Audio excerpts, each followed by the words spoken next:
Hi everyone. Pre reading అంటే lesson చదవడానికంటే ముందుగా ప్రతి లెసన్‌కి ముందు ఒక పిక్చర్ ఇచ్చింటాడు. ఆ పిక్చర్ కింద సాధారణంగా కొన్ని క్వెషన్స్ కూడా ఉంటాయి. ఫస్ట్ పిక్చర్‌ని బాగా అబ్జర్వ్ చేసి ఆ క్వెషన్స్‌ని మనము రాసుకుందాం. ఈ పిక్చర్‌లో ఏమేమి ఉన్నాయో ఒకసారి చూద్దాం. ఒక ఆయనేమో ఎద్దుల సహాయంతో పొలాన్ని దున్నుతూ ఉన్నాడు. ఇంకొక ఆయన ఏం చేస్తున్నాడు, ఇక్కడ ఆల్రెడీ వరి నారు వేసినట్లు కనిపిస్తుంది కాబట్టి బహుశా నాకు తెలిసి ఈయన ఎరువు చల్లుతూ ఉంటాడు అని అనుకుంటాను.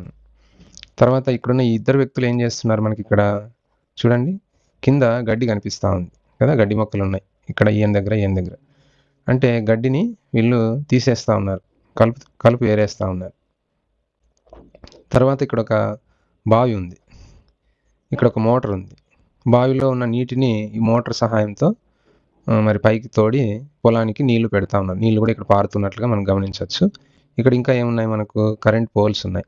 అంటే మనకి ఈ మోటార్ పనిచేయాలంటే పవర్ సప్లై ఉండాలి కదా! కాబట్టి పవర్ లైన్స్ కూడా కనిపిస్తా ఉన్నాయి. వాటి సహాయంతో మోటార్ పనిచేస్తది. తర్వాత ఈ ఆడవాళ్ళు ఏం చేస్తున్నారు ఇక్కడ మనకు ఈ వరి పైరు కోస్తా ఉన్నారు. గమనించండి, ఆల్రెడీ వరి పైరును కోసి కట్టలు కట్టలుగా కట్టి అక్కడ పెట్టినట్లుగా అనిపిస్తా ఉంది. తర్వాత ఇక్కడ ఒక గంప, ఈ గంపలో కొన్ని పనిముట్లున్నాయి.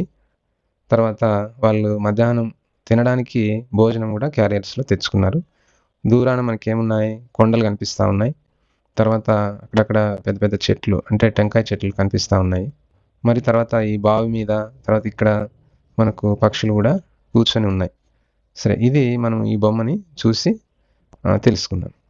Next activity 1. Answer the following questions orally అన్నాడు. ఇక్కడ ఓరలీ అనే పదం లాస్ట్‌లో ఉంది కదా! దీని అర్థం ఏమంటే, అంటే రాయకోకుండా మాట రూపంలో మనం ఈ క్వెషన్స్ అన్నిటికీ ఆన్సర్ చేయాలన్నమాట. సరే, ఫస్ట్ క్వెషన్ ఏముంది ఇక్కడ, వేర్ ఆర్ ద పీపుల్? ఇక్కడ పైన కొంతమంది మనుషులు ఉన్నారు కదా! వాళ్ళందరూ ఎక్కడున్నారు అని అడిగినారు. ఎక్కడున్నారు వాళ్ళంతా? In the field. యాక్చువల్‌గా కంప్లీట్‌గా కూడా రాయొచ్చు. ఎట్లా, the people are in the field అని కంప్లీట్ సెంటెన్స్ రాయొచ్చు. లేదా మనం సింపుల్‌గా రాయాలి అని అనుకుంటే ఇన్ ద ఫీల్డ్ అని రాసినా కానీ తప్పేమీ కాదు. Next second question, what are they doing? వీరందరూ ఏం చేస్తున్నారు? అంటే ఏం చేస్తున్నారు వాళ్ళంతా? They are ploughing the field అనన్నా రాయొచ్చు. ఊరికే మామూలుగా ప్లఫింగ్ ద ఫీల్డ్ తర్వాత they are removing the weed అంటే కలుపు మొక్కలన్నింటినీ ఏరేస్తున్నారు, తీసేస్తూ ఉన్నారు. అట్లా ఫుల్గా అయినా రాయొచ్చు మనం సెంటెన్స్, లేదా రిమూవింగ్ ద వీడ్ అని అయినా రాయొచ్చు. ఇక మూడోది, కటింగ్ ద ప్యాడీ. ప్యాడీ అంటే ఏమి, ఇక్కడ వరి పైరు పండింది కదా, దాన్ని కట్ చేయడం, కోసేస్తూ ఉన్నారు. కాబట్టి ఇక్కడ కటింగ్ ద ప్యాడీ అని కూడా మనం సింపుల్గా కూడా రాయొచ్చు. Third question, what is the man doing with the plough and the oxen? అంటే ఏమి, ఇక్కడ ఒక మనిషి ఏం చేస్తున్నాడు? ఫ్లఫ్ అంటే మడక అంటాం కదా మనం తెలుగులో, దాంతో తర్వాత ఆక్సెన్ అంటే ఇక్కడ 2 ఎద్దులతో అతను ఏం పని చేస్తున్నాడు అని అడిగినాడు. అంటే ఏమని చెప్తాం మనము? The man is ploughing the field అని కంప్లీట్‌గా అయినా రాయొచ్చు. లేదంటే ఊరికే సింపుల్‌గా ploughing the field. Ploughing the field అంటే ఏమి? పొలాన్ని దున్నడం. Next fourth question, have you ever visited any fields? దీని అర్థం ఏమంటే, మీరు ఎప్పుడైనా ఏవైనా పొలాలని చూసారా లేదా దర్శించారా అని అడిగాడు. చాలా ఎక్కువ శాతం మంది పొలాలను చూసే ఉంటారు కాబట్టి ఏమని రాయాలి ఆన్సర్? ఎస్ అని రాయండి. Yes, I visited my field అని కంప్లీట్‌గా కూడా రాయొచ్చు. ఊరికే ఎస్ అని కూడా రాయొచ్చు.